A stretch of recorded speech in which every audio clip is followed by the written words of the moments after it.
করছেন, তাদের ভোটাধিকার প্রয়োগের সঙ্গে সঙ্গে তারা কিন্তু বের হয়ে আসছেন। অর্থাৎ এক শৃঙ্খলার যে একটি বড় বিষয়, সেই জায়গাটিও কিন্তু এই নির্বাচনকে কেন্দ্র করে আমরা দেখতে পেয়েছি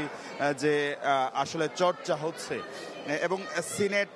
ভবনে স্যার এফ রহমান হল, বিজয় একাত্তর হল এবং হাজী মোহাম্মদ মহসিন হল, এই যে হলগুলোর যে ভোটাধিকার প্রয়োগ করবেন শিক্ষার্থীরা,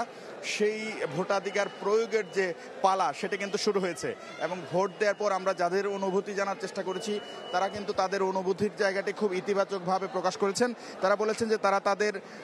ভোটাধিকার প্রয়োগ করছেন বা করেছেন, এবং যেই নির্বাচিত হয়ে আসেন না কেন, তারা আশা করছেন যে তাদের অধিকার রক্ষায় তাদের যে প্রতিনিধিরা, অর্থাৎ 41 জন যে প্রতিনিধি হল সংসদ এবং ডাকসুতে যারা থাকবেন, তারা কিন্তু তাদের অধিকার রক্ষায় কাজ করবেন, এমন কিন্তু প্রত্যাশা করছেন তারা। পাশাপাশি নির্বাচন পরিচালনার সঙ্গে যারা যুক্ত, তারাও কিন্তু প্রাণান্তকর চেষ্টা করছেন যে এই নির্বাচনটিকে একটি সুষ্ঠু, গ্রহণযোগ্য এবং একটি মডেল নির্বাচন হিসেবে গড়ে তোলার জন্য তারা কাজ করছেন। চিফ রিটার্নিং অফিসার সহ নির্বাচন কার্যক্রমের সঙ্গে যারা যুক্ত, তারা কিন্তু বলছেন যে ডাকসু নির্বাচনকে তারা আসলে একটি মডেল নির্বাচন হিসেবে জাতির সামনে উপস্থাপন করতে চান। অর্থাৎ গত 15 বছরে বাংলাদেশের নির্বাচন ব্যবস্থার ইতিহাসে নানা নেতিবাচক দিক দেখা গিয়েছে, কিন্তু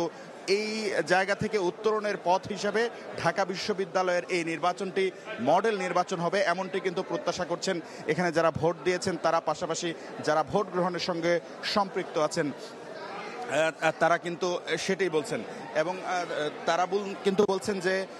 এই ভোট গ্রহণের প্রক্রিয়াটি যখন শেষ হবে, ঠিক তখন থেকেই তারা খুব দ্রুত সময়ের ভিতরে ফলাফল প্রস্তুত করে শিক্ষার্থীদের সামনে সেটি উপস্থাপন করবেন। বিভিন্ন কেন্দ্রের কথা যদি বলতে যাই, যে ছেলেদের পাশাপাশি নারী শিক্ষার্থীরাও কিন্তু আমরা দেখতে পেয়েছি তাদের জন্য যে নির্ধারিত কেন্দ্রগুলো রয়েছে, সেই কেন্দ্রগুলোতে তাদের উপস্থিতিও কিন্তু ব্যাপক। এবার যদি ভোটের পরিসংখ্যানটা একটু বলতে চাই, এবার ভোটের পরিসংখ্যানের দিক দিয়ে প্রায় ছেলে শিক্ষার্থী, অর্থাৎ ছেলেদের পাশাপাশি পুরুষের পাশাপাশি কিন্তু নারী শিক্ষার্থী প্রায় সমান সমান। অর্থাৎ নারীদের যে অংশগ্রহণ বাড়ছে সর্বক্ষেত্রে, সেটির একটি বড় প্রমাণ কিন্তু আজকের এই ভোট উৎসব। এবং আমরা দেখতে পেয়েছি যারা ভোট গ্রহণ করছেন, তারাও কিন্তু যারা ভোটদাতা রয়েছেন তাদেরকে আন্তরিকতার সঙ্গে গ্রহণ করছেন, এবং নির্ধারিত কক্ষে প্রবেশের পর তারা তাদের যে বিশ্ববিদ্যালয় প্রদত্ত যে পরিচয়পত্র রয়েছে, যে লাইব্রেরি কার্ড রয়েছে অথবা পেন স্লিপ রয়েছে, যেটির মাধ্যমে তারা আসলে টাকা পরিশোধ করে বিশ্ববিদ্যালয়ে ভর্তি হওয়ার সুযোগ পেয়েছেন, সেগুলোর যে কোনো একটি আসলে প্রদর্শন করে বা যে কোনো একটি দেখিয়ে তাদের ছাত্রত্ব প্রমাণ করে কিন্তু তারা যে ব্যালটগুলো, সেই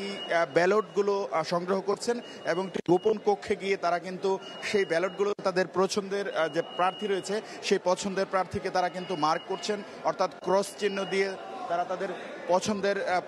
প্রার্থীকে কিন্তু ভোট দিচ্ছেন। পরবর্তীতে সেটি আসলে একটি বক্সে তারা সেই তাদের ব্যালট পেপারগুলো রেখে তারা যে ভোটদান প্রক্রিয়া